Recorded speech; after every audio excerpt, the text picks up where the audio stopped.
Thanks, Scott, and welcome everybody. I'm excited to be back for another one of these webinars. I really like these. So today we're going to talk about the three kinds of pain, and the relationship application for this came from a recent conversation I had with my nutrition coach, and I'm theoretically gearing up for another mountain bike race in July. And I don't know what parts of the country everybody's in, but in Utah, we've had 200% of our normal snowpack. And for the last 20 years, we've been like 40 to 50% of our normal snowpack. So it's very, very wet and the trails are all wet and I can't get on the mountain yet. But I need to get out and start training. So we were talking about what's going on mentally and emotionally for me as I'm thinking about this. And I said, I was realizing I've always had this pain threshold in my life. And I've always had a hard time pushing myself physically because when it starts to get uncomfortable, like the overwhelming signals to stop. And my nutritionist asked me, he said, can you tell the difference between pain that says I'm about to be injured and pain that says this is difficult, and if I keep going, I will grow? And I stopped and I said, no, I don't know the difference. I think it all registers as like I'm about to get injured. And then I was thinking about like emotionally, relationally, like in so many parts of my life, I feel like there's two settings with pain. It's either a grind through no matter what happens, even if you get hurt, or stop because you might get hurt. And I realized then that I've had it all wrong with pain, because there really are different kinds of pain.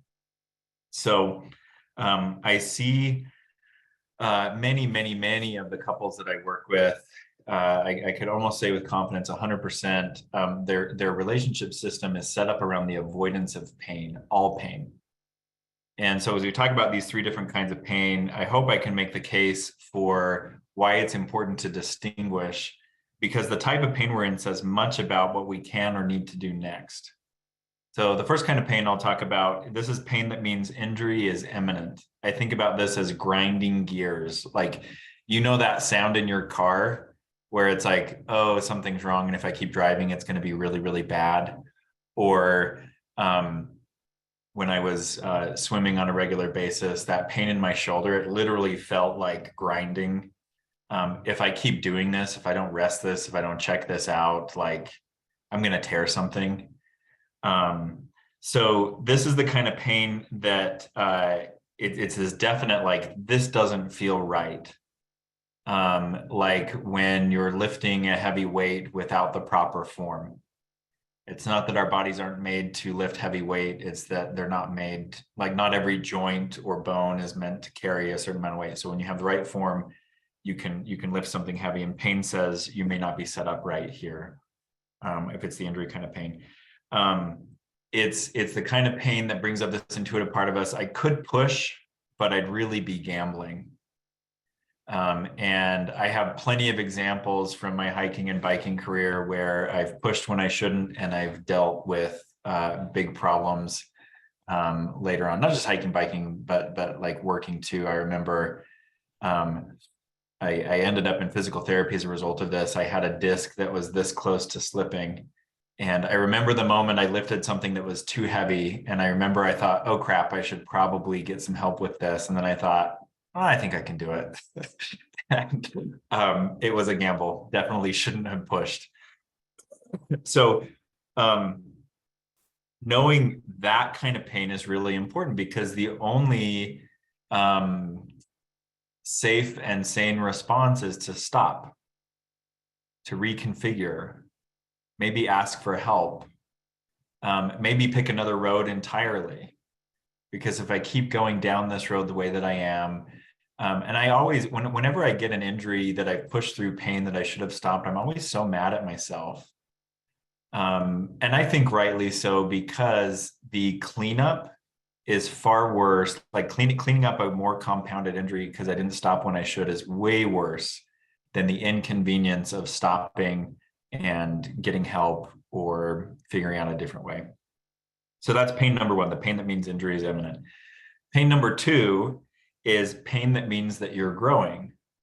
So think about this, when you are getting movement, exercise, and you feel the burning in your legs, or you can feel the upper limit of your lung capacity, and you're not out of breath and danger of fainting, but like breathing takes some focus and some effort. This can hurt and it can be uncomfortable, but by pushing through, I'm going to get stronger. So this is what strength training or endurance training is all about, is you work to this certain point and you let yourself plateau at this point. You stay in this range of discomfort for an amount of time, and then you come back down and you have a rest and recovery period, and then you go back up again. That's how capacity is built. For those of you involved in 12 steps, think about showing up to your first meeting. To me, that's the thigh burn kind of pain. This really hurts. This is uncomfortable, but I'm going to show up and I'm going to stick with it. And then maybe, I leave my first meeting and I have a complete introversion, fear shutdown, rest, recovery. And then I return the next week and it gets easier and easier. I can go further. I can do more with this. This is also if you lift weights or if you run, this is the last few reps. This is the last mile of a really long run. It always sucks. It's always hard. But you know that the pushing through this or the staying with this is really where the capacity and the strength is built. This may result in soreness, but soreness is different than injury. And those of you who have taken your bodies here, you know this. There's a difference between I tweaked my back and I'm having to get up and it says, oh, and I'm sore all over and I'm having to get up or get down. Again, there's pain, but it's a very different kind of pain.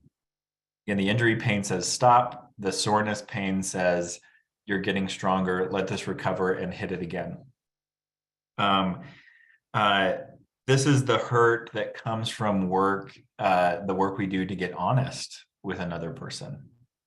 Or you're going to be disappointed, or you're going to be angry, or you're not going to understand. Depending on where we come from in our background, we can translate into that's mortal injury. When in reality, having someone upset with you or having someone not understand, that is not a life-ending injury. Again, it's pain. And when I'm working with couples and I get them to tell each other the truth, even when there is hurt or there's misunderstanding or it takes some work to get there, couples who will put the truth on the table and work through it get better. They get stronger at tolerating uncertainty for a while. They get better at listening to really understand their partner, instead of you only have to say what I agree with, or you can only say what I agree with or what I already believe. Don't hurt me through your challenge or your difference. Think in terms of when this, to distinguish this kind of pain when it comes up, if you ask yourself, if I keep, what will happen if I face this pain over and over?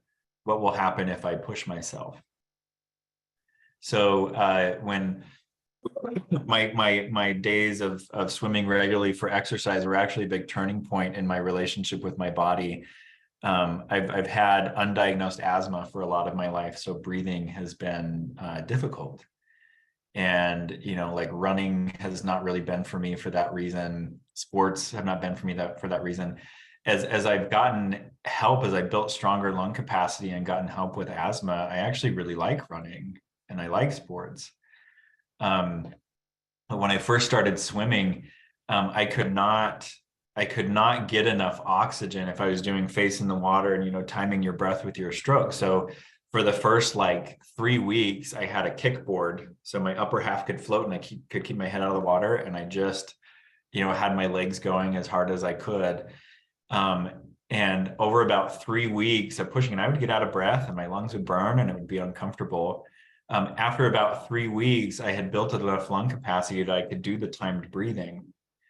And so when it was time for my swimming career to end, because I got a dog and thought I should use that time helping that dog run out its energy, I could actually get on the trails and run at that point, because this capacity had been built. So whether it's emotional pain or physical pain, when you encounter it, ask yourself the question, what will happen if I face this pain over and over again and push? Will I like the result?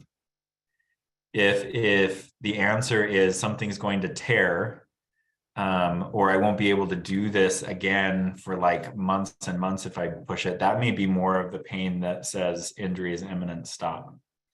Then the third kind of pain, this is the pain that comes from the nature of the thing. So it's not about this will break me or injure me. This is not about if I push, I get stronger. There are just some things in life that are painful. So think about like a jab from a needle. You may be able to develop an understanding that the pain is temporary when this needle jabs me. But it's not like the more times you get jabbed with a needle, the less of the pinch you feel. The pinch is always there because that's the nature of a needle entering your body. Think about like when people die who you love.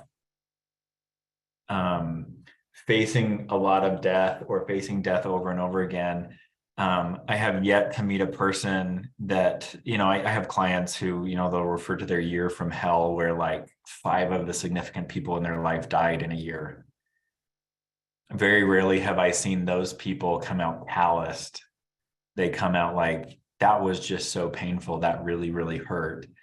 And the next death that comes up hurts just as much, because I think that's the nature of loss. It never gets easier. It's not supposed to. Each relationship is unique, so it's not like all loss is the same. It's different. It could be a difficult or an awkward task. So again, like when Scott and I were talking before we hit record, when I'm feeding my little boy a bottle and he reaches up and, is yanking my beard and my face all over the place. That happens about 3 times a day right now. It doesn't hurt any less. Like it's the nature of having your hair pulled. I accept it and I go through it because I love having that sweet little boy in my arms and him, playing with me. I like watching him relax. In that kind of pain, I think it's really, really critical, instead of focusing on how am I going to get stronger or should I stop, we have to focus more on the process. How am I going to get myself through this? So for example, whenever I have to get jabbed with a needle, how am I going to get myself through this? I don't look at where the needle's going in. I pick a point on the wall and I focus on it and I work on breathing deep. Even after the initial jab, I keep my breath slow and steady. And, it takes a second, maybe a second and a half, and then it's over. So you focus on the process through not what will happen to me if I do, because with that kind of pain, we can develop this fallacy. We can really set ourselves up for more heartache and more pain when we say, what's wrong with me? This isn't getting easier. You've miscalculated the time of pain. This isn't muscle growth. This is life has pain as part of it. And so in describing these 3 different kind of pains, the main point I want to drive through, and then we're going to have a follow-up next week around how we structure our relationships around pain, and some strategies for structuring a relationship that is growth oriented. So the main takeaway here is I want you to start thinking about these 3 different kinds of pain, and maybe there's more than that. These are just the 3 that I've come up with in the last week or 2. But start thinking about your own relationship with pain. And do you sense a difference? Can you tell a difference? Most of the time when human beings are scared or chronically stressed, attention to details is not our forte, or we can pay attention to details, but we don't necessarily, we're not real good at drawing the correct inference or the logical inference from the details we're looking at. So my encouragement would be to start thinking about your relationship with these 3 types of pain, and to ask yourself, when pain in general happens, is my baseline to approach, whether it's injury, growth, or just the awkwardness, like I turn off this part of my brain that registers and I just grind through, is your tendency to turn off and just go numb to all of it? is your tendency to run away. That might be a good starting place, because with these three different kinds of pain, this comes from the nature of the thing, like putting yourself on autopilot and getting through in some way. That's how you deal with pain. That's the nature of things. Approaching is how you deal with pain that will lead to growth. Stopping or going away is how you deal with pain that is about injury. You're getting hurt.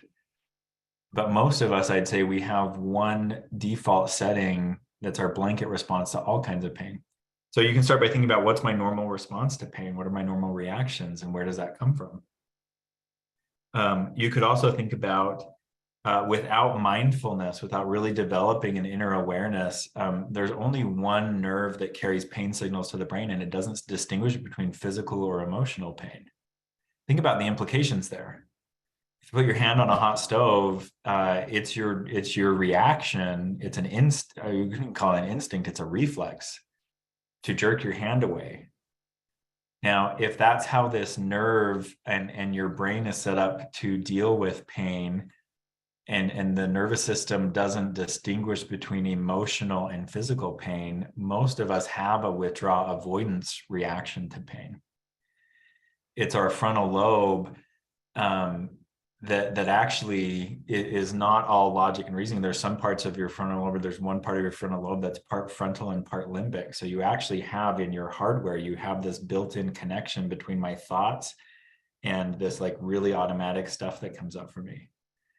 So another thing to think about is, just because I have a set reaction to this doesn't mean that it's the only way that I can react to this. And you might start thinking about, ideally, if I'm looking at this whole life renovation in my recovery, what do I want to do about the pain question for me? Do I want it to stay exactly the same, or do I like something different? Some basic grounding and mindfulness are some really good places to start with creating space between you and the reflex to pain. So if you're not yet versed in like breathing or grounding or visual cues, counting, finding shapes, self-soothing, what's the word I'm looking for? Light nervous system stimulation to help you ground, using sensations to help you get into your body. You could look at developing some of those practices as well to help create some time between stimulus and response. So like I said, we'll have more of a follow-up in a couple of weeks on the direct relationship application, but I wanted to put this down as a foundation first, this idea that not all pain is created equal, and that in fact, we may want to respond to different kinds of pain in different ways in order to further our recovery and strengthen our relationships. So that is the 3 types of pain. Thank you, Jon. Type questions into the Q&A. We'll get to as many as we can. We have a couple short ones from last week, but I want to ask you a couple of questions myself. So we have one nerve that carries pain, and it does not distinguish between physical pain and emotional pain. So how do we go about knowing when I need to stop versus when I'm growing versus, this just hurts and, For me, when my nutritionist brought this up and he said, can you tell the difference? If I stopped and thought about it, I was like, oh yeah, those are really different. But how I'd been living my life up to that point, it was like no different. So we have to think, you can start by thinking about your previous experience. So when I was thinking about it, I was like, oh, the injury pain, like it's always this like flashing thing, like it's sharp. Yeah. There's a difference between, I'm really going to need to breathe deep and focus on my breathing, and like the stitch in my side that like makes it impossible to get an expansive breath. So like I again, and this wasn't because I've been thinking about this in the moment, as I stopped and thought about my past, when my nutritionist was saying, when you're working on exercising and your breathing is becoming an issue, you know when to push. When it's comfortable to breathe still, but take some work, and I don't have the stitch in my side, that means I'm in the zone where I'm going to grow. If I get the stitch in my side, that means I need to pull back a bit. I need to decrease the intensity. So you probably won't start by figuring it out real time. You might want to think back. So John's told me about these 3 different kinds of pain. Can I identify with that anywhere in my life? So we have to kind of engage our executive reasoning, and which is not something most of us naturally do. I mean, when we have pain, we go into fight, flight, freeze, basically. Yeah, and that's where evaluating from the position we're in, looking back, is a good idea now, because especially if you have a strong like avoidance response to pain, which I would say most people do, when you're in the moment, that's not the time to figure it out. You need to do some homework, some pre-work, some scaffolding. See if you can get your brain to think a little bit differently about the experience with pain. Yeah, and addicts especially, we like to avoid pain. That's the whole point of our addiction is I was gonna say the entire life may be built around avoiding pain. Yeah, I mean, we numb and distract our pain, especially emotional pain. But I mean, I can remember getting physical injuries and drinking over that the same as in emotional injury. That's what I'm sort of, I've never heard pain broken down this way. And I'm kind of excited to pay attention to it.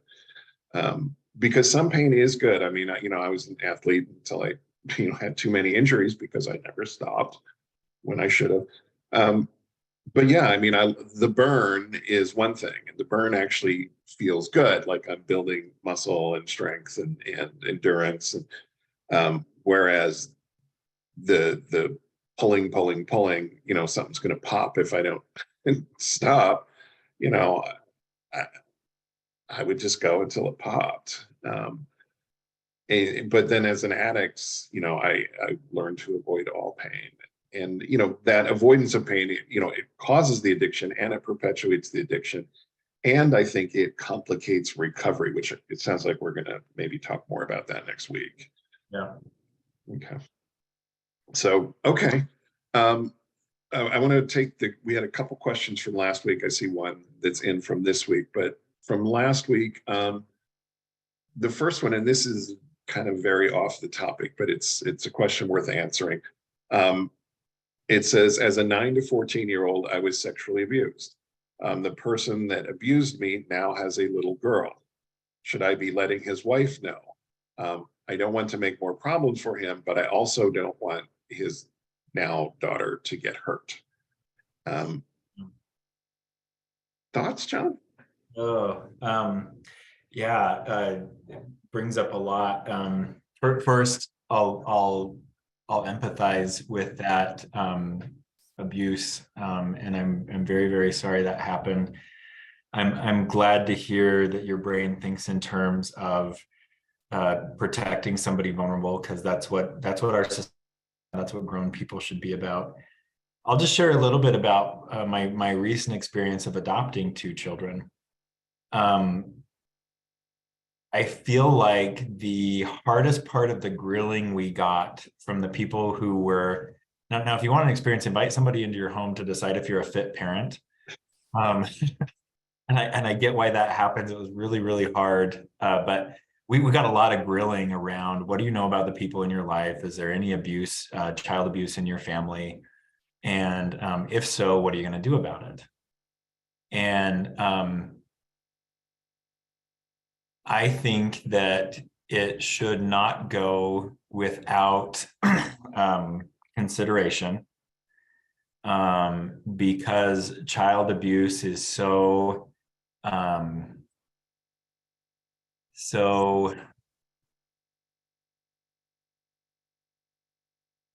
devastating, profoundly devastating. And a lot of abuse situations that I see, the beginning of it is some kind of laxness, some kind of oversight, some kind of, well, we don't have to worry about that, or it's not a big deal. So the question of, should I talk to the spouse? That's a really hard one, because there are so many different ways that can go. This would be my reasoning for talking with somebody, is the hope, because I also don't think that like leopards never change their spots. In fact, I've built my whole life's work on the fact that people can change. I would go with the approaching somebody. I would go in the spirit of my hopes is that this makes sure that everything that can be done is done. My hope is that the serious considerations that need to be taken to protect children are taken. That being said, there's no clean way to do that. You open up a lot of difficulty in your own life, and there's a lot of difficulty in somebody else's life. Just like we talked about the 3 kinds of pain here, just because there's difficulty and pain, it may not mean stop, don't do it. And I think that's where you really have to weigh the risk and the benefit. And I think ultimately decide, like, what can you live with saying or not saying. That's a really, really tough situation.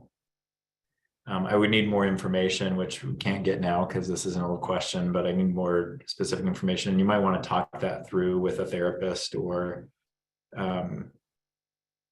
somebody trusted and in the know, so that you can really look at the nuances of the situation and really make it a good consideration, not just for yourself, but, for the child in the situation. Yeah, it's a tough one. Okay, next one here. What is the difference between a slip, a relapse, active addiction, etc.? Any examples? I would say a lot of times, sorry, I'm laughing because I'm thinking of something probably irreverent. So I'll just say that first, and then I'll give a serious answer. I think a lot of times the difference is some kind of BS justification. Practically speaking, however, though, I think it is important to draw distinctions between slips, relapse, active addiction. So let's start with a slip. And Scott, you correct me if Dr. Rob has updated his thinking on this. My thinking comes from him. Is a slip is a one-time interaction with a bottom line behavior that is immediately followed by corrective action. Slips are a really important part of addiction recovery. And I'm not speaking in the sense of like, oh, it happens, don't worry about it. But like the whole, like, immediately getting accountable and taking corrective action, that's so powerful in change. So the one-time interaction with immediate corrective action and accountability, that's a slip. A relapse is continued engagement in bottom line behavior after a period of sobriety. So, and this is where we get into like what an active addiction is. So relapse is, I've been here more than once. There is no corrective action. This has been a period of time for me, and I have not challenged my brain to get back into recovery thinking. I've slipped myself into addictive thinking. That would be relapse. And then active addiction is, I would say, when your lifestyle is active relapse. So when I said relapse only comes after a period of sobriety, because it means to lapse again, to lapse from a place of security. If you don't ever have a place of security or stability, you can't relapse. You are in active addiction. So while largely what I see when I go through those distinctions with a new client is everything's a slip, there are no relapses, and I'm not in active addiction because I'm seeking help. That's where I say that the differences are largely BS and arbitrary. I think it is important to set some real, like, here are the standards for me, and I'm going to start challenging myself to be accountable to those definitions that I've set up, because it really does help. I look at it as like triangulating your location on a map when you're lost. It's absolutely critical to being able to get out, to be able to be honest and forthright and truthful about where you're at. Yeah, that's 100% Dr. Rob's definition, 100% my definition. A slip, I come clean right away. I get back on the recovery wagon. Relapse, I keep it secret and keep doing it. Active addiction is I'm not even trying. That's the brief definition for me. Slips are very common in sex addiction recovery, unfortunately, but they are also learning experiences. if there's a slip, somebody comes to me with a slip, we break it down. We say, okay, well, what did you do? And then we work our way backwards to the triggering event, which sometimes can be weeks beforehand. We'll find out they've been slippery for weeks. They had a problem at work, or they had a fight with their partner that's not resolved, weeks ago, and it's been building and thoughts and feelings and emotions. And then they have I call it the F it moment. I'm not going to elaborate on what that means. You can figure it out. And that's the moment that the slip occurs. But it really, you have to learn from your slips. If you're really in recovery, you come clean and you learn from it, and you recognize, oh, when this happens, I'm perfectly capable of stewing on it for 2 or 3 weeks and staying sober, but eventually it's going to get me unless I deal with it. And this is why slips are not necessarily a bad thing. They still hurt. Betrayed partners are betrayed again by a slip. I mean, you don't want to slip if you don't have to, but it's not the end of the world. It's a learning experience. Okay, let's see. The pain of betrayal may hurt worse than losing someone, especially when the person who betrays you runs away rather than meeting you in your pain to at least hold space. How does one get past the pain of rejection and neglect by their partner when the partner refuses to deal with their own discomfort and pain? So the keywords that are standing out there for me are get past. And in my book, there's 2 options for getting past. You either change your behavior or you change your belief. So in this type of situation, the behavior may be, I don't expect this from this partner anymore. And I may even arrange my life so that this person is not my partner in life anymore. Whether that's divorce, whether that's you're not the person I go to with emotional stuff, you've proved to me again and again that you're not interested in or capable. So that would be changing the behavior. The second for getting past would be changing the belief. And again, through consistent feedback that has landed in the same place, you don't show up for me, you don't get it, you don't want to do this. I may change my belief about I need you in order to get past this. I need you to have a specific response. I may change my belief that, you show me again and again, it's going to be just me, so it's going to be just me. I'm going to do everything that I can do. I'm going to rearrange my life so this doesn't hurt more. I think this is actually a really good question for talking about the 3 types of pain, because there's a feedback loop here. And what may start as like, this is growing me and stretching me. I think about this with like my mountain bike training. I can't push the limits and I can't push the edge of growth every day. There has to be recovery time in between. Otherwise, the growth pain turns into injury pain. Muscles get strained, tendons get tired, like all of that stuff. So in this situation too, I'd also say that what may have started is like, okay, this is hard, but we're going to come to this space and we're going to show up for each other. If that's not happening, there comes a point where pushing for that is now an injury pain, not a let's grow pain. That makes sense. Or even it may even become like just a nature of the beast kind of pain. It's like getting a shot at the doctor, but you're doing it 12 times a day or something. There would be another part of that, like acceptance is this may be the nature of the person that I'm with. Yeah.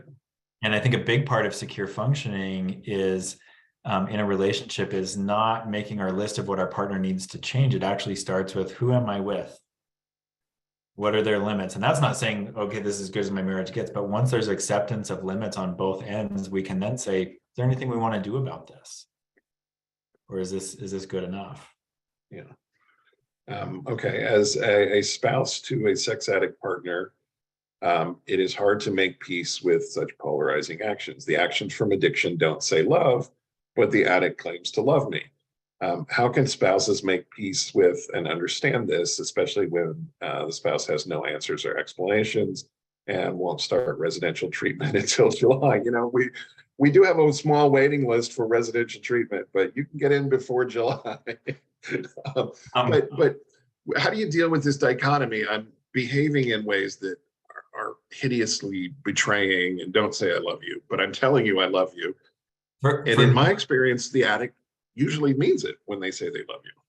Yeah, and forgive my irreverence here, but to quote Tina Turner, "What's love got to do with it?" And I say that even in a well-functioning relationship, we live in a culture that fetishizes love in relationship. Love is not sufficient.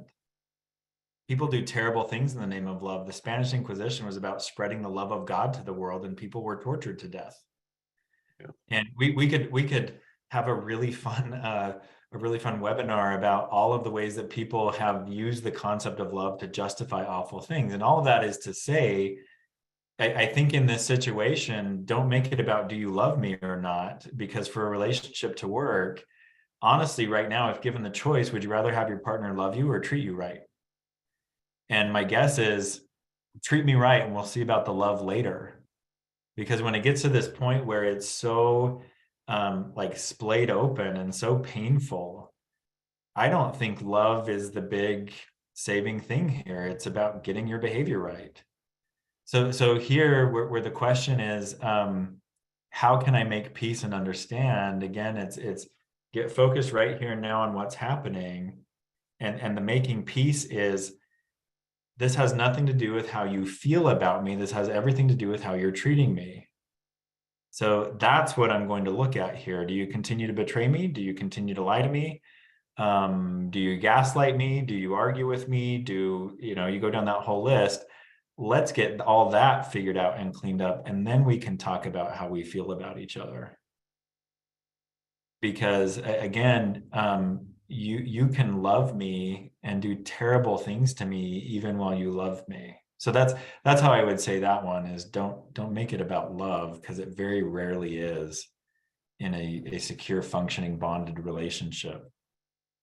And sometimes, this depends on how you define love. I mean, how do you define love? I think most people think of love as this really intense feeling.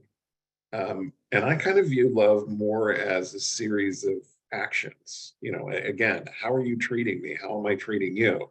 If I love you, I should show you that instead of just telling you that. Yes, I've hurt you, but here are the things I'm doing to make sure I don't hurt you again, because I didn't enjoy that experience any more than you did. It hurt me to hurt you. And so I'm going to change my behavior. That, to me, that's an expression of love. Yeah. Whereas just, I can tell you I love you from now until doomsday. And I understand why betrayed partners are like, that ain't enough right now. You got to do more than just say it. Do you read it that way, Jon? I mean, I know you mentioned, No, how are you treating me? I totally do. And one of the reasons with couples why I stay away from, like, why don't you two define love, is because everybody changes their definition from day to day and based on what they feel and how they're going and what they've read recently and what they've listened to. And again, don't get me wrong, I think love is one of the greatest things that we get to experience. But Scott, you're talking about, and I think correctly so, you're talking about verb, like my feelings Yeah. as a verb, Yeah. versus like, well, I didn't mean to burn down the house. Oh, I'm so glad you didn't mean to. This is all okay. No, the house is burned down. Like, something has to be done about that. So, and this isn't, I wouldn't say this is unique to addiction, where I see couples fall back on love because they don't know what else to do. So there's a challenge here, which is, if love is not paying the bills, we got to figure out what does, and we've got to pay the bills. If that makes sense. Yeah. Thank you. I love this next question. Is a person's entire sexual history part of their sex addiction? Here's how I will interpret that, and I could be wrong here. If you are an addict, is every part of your history part of your addiction history, every part of your sexual history part of your addiction history?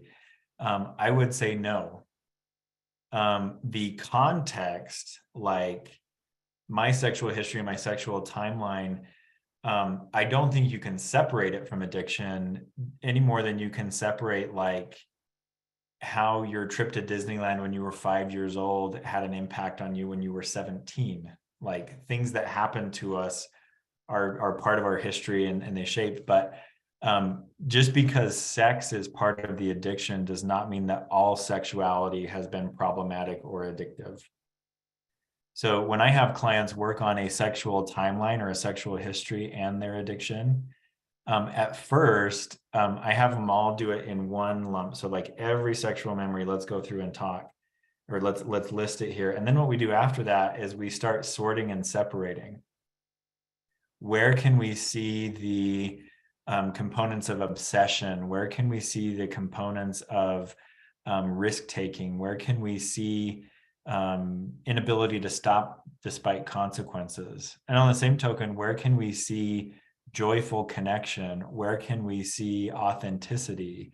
Where can you feel like this was a part of my real development and wasn't about escape? Because again, in my view, just because a person has a problematic relationship with sex doesn't mean that all sex in their life has been problematic. So I hope that's the nature of the question that you're asking, and that's how I'd answer that one. Yeah, I think it is. And we do our timelines in Seeking Integrity the same way you do on the White Pine, is we want all of it on there. And now we're going to look at it and figure out when the addiction kicked in and when it escalated and when it didn't. And you probably do this too. We do other elements on the timeline, like, your work history and, major life events and things like that. So you can see the patterns, oh, when I got married, my porn use went down, and then my wife got pregnant and my porn use went back up, or I was unemployed here, so I was acting out like crazy, and then I got a new job and it went, it's about understanding the whole sexual history, including the addictive parts of the sexual history.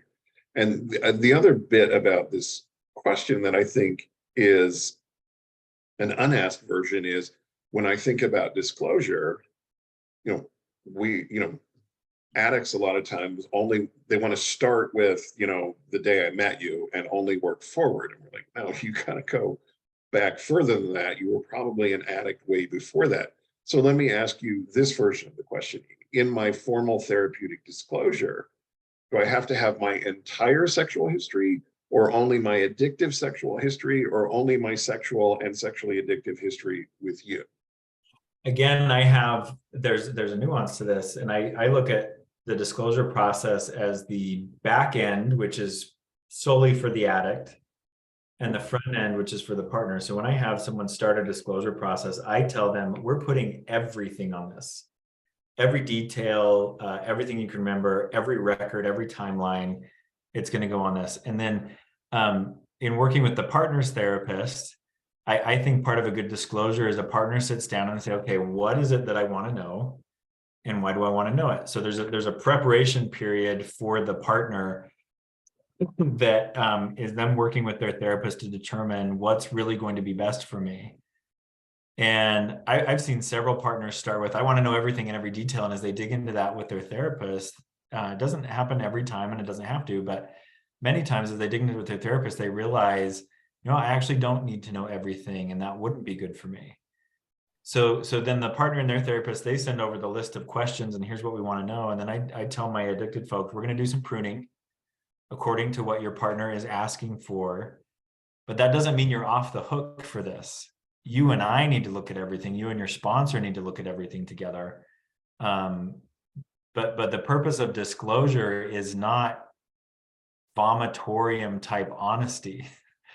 It's really pinpointed. It's your specific questions and concerns. What do you need to know to be a fully informed or able to make a real decision about this relationship?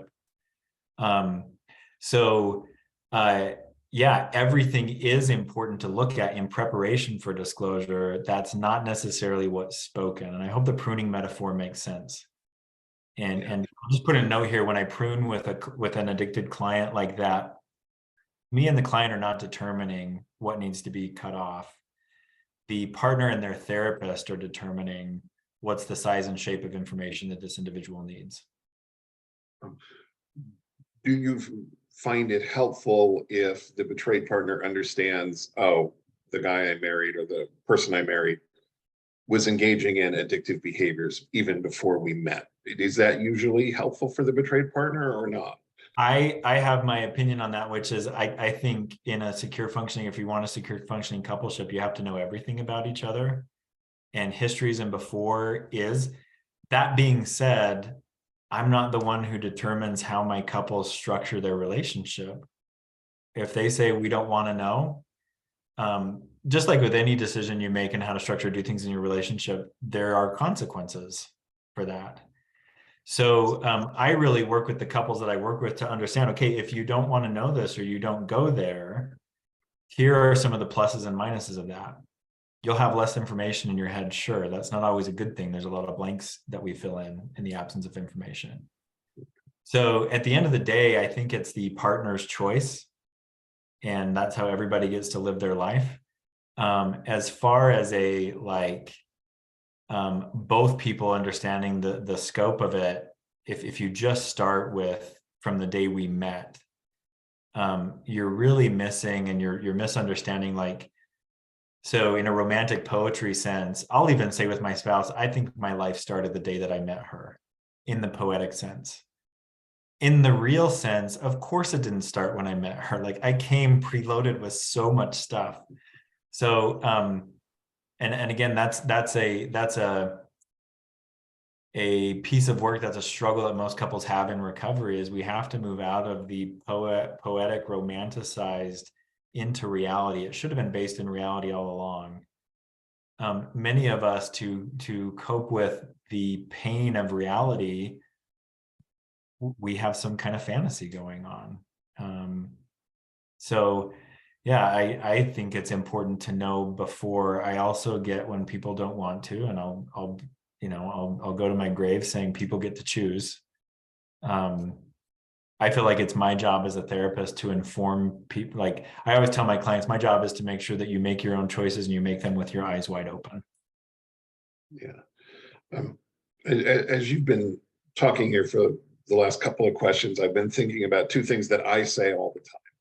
To addicts, I say sex addiction is not about sex. And to betrayed partners, I say your partner's sex addiction is not a referendum on you. It really has very little to do with you most of the time. Can you elaborate on those statements? Do you agree with them? Do they make sense? And what do they mean? Yeah, I do. So a real good example of sex addiction is not about sex. So my 13-year-old came home on Tuesday night, and he said, somebody showed me porn at school. I think it's his first exposure to porn. And, he told my wife this when he got home, and she said, make sure you talk to dad tonight. This is what he does for work. And so we talked about it. And one of the things I encouraged my son, he said, I feel really bad. I feel really gross. And I said, as hard as this might sound, I think it could help to talk about what you saw. And he decided to trust me, and he did. And one of the things that he found out is what he felt bad about wasn't what he saw. In fact, he said, it was kind of weird. I thought the girl was pretty. And I said, I'm glad to know everything's working, man. And if you saw a man and thought the same thing, like, God bless you. Like, that's great. It's supposed to work that way. He identified the thing he felt bad about. He said, I didn't have a choice. I didn't want that. I wasn't ready for that. And somebody shoved that in my face. That's what I feel gross about, most gross about. And, I'm really glad that you made that connection. It's the same way in sex addiction. Like, yeah, there's all sorts of sex going on, but often the feeling that drives it and some significant parts of disturbance have nothing to do with sex. And actually, it's resolving and understanding those parts that have nothing to do with sex that are often the biggest game changers. Sex was just a transport vehicle for what you're trying to work out, or the escape. And then the second, this is not a referendum on you. From a practical position, relationships are not about the individuals in the relationship. It's about the relationship itself. And so a relationship is a synergistic thing. It's greater than the sum of its parts. It's more than the two of us in there. And you got to remember that for everybody, your partner had had more than just one significant relationship before you. And I'm sorry to say that sex addiction does not develop in late teenage years or early 20s or in our 30s or 50s, despite what your addicted partner may tell you. It is a referendum on early attachment. It's a referendum on family of origin. And where I see 100% of the people I work with in couples struggle is there's this rigidity, this difficulty in letting go of the system we came from and the way that it worked, and updating and adapting to make a new system that will work for, you know, these two people in this relationship. So addiction is part of that rigidity. Addiction is part of that inability to let go. It's not about you or the relationship. That is not to say that the betrayal is not deeply personal. You know, and this may fly in the face of everything your addicted partner has told you. I struggle because you blah, blah, blah, blah, blah. When I work with someone in my office who says that, you know, sometimes more therapeutically than this, they'll say, well, that's BS. It's just not how it works. Like, let's peel that back. And I have yet to work with a person in that way where we have not, whether they accept it or not, where we have not linked this was happening or these feelings were yours to deal with before you ever met this person. Yeah. Yeah, I mean, it really, addiction, all addiction, not just sex addiction, is about it's some form of emotional distraction or numbing. I don't want to feel my pain, so I drink or I drug or I look at porn or I cheat or I engage in sexual fantasy and objectification, whatever it is I do. And yeah, I mean, and addicts pretty much get that right away. But I think the betrayed partners really struggle. How is this not a referee? He's looking at, you know, women half my age with breasts twice my size online. How is this not a referendum on me?